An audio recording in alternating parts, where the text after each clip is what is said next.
ব্যতিক্রম কিছু বলবো আজকে, আপনারা শুনলে অবাক হবেন। বিষ হজম করতে পারলেই সুখী হওয়া যাবে।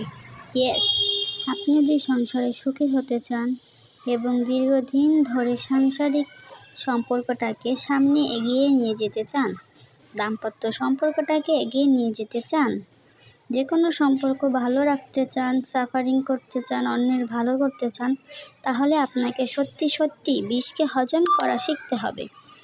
এই বিষ যে সে বিষ নয়। আপনি কি ভাবছেন বোতলের বিষ যা খেলেই আপনি মারা যাবেন? ভুল ভাবছেন। এই বিষ তার চেয়েও বেশি বিষাক্ত। এই বিষ বোতলে যে বিষ খেলে আপনি মারা যাবেন তার থেকেও শক্তিশালী বিষ। এই বিষ তার থেকেও বেশি যন্ত্রণাদায়ক। এই বিষ খেলে আপনি একেবারে মরে যাবেন না, একটু একটু করে শেষ হবেন, কিন্তু মরবেন না। আপনি সুখী হবেন। কি ব্যতিক্রম কথা না? আমার এই ভিডিও অনেকেরই ভালো লাগবে না, তাতে আমার কিছু না, এটাই সত্য কথা। আপনাকে বিষ হজম করা শিখতে হবে। বিষ মানেই কথার বিষ। আপনি যদি কথা হজম করতে পারেন তাহলেই আপনি ভালো, বুঝছেন? বিষ মানেই অবহেলার বিষ, বিষ মানেই অবজ্ঞার বিষ, বিষ মানেই অবিশ্বাসের বিষ।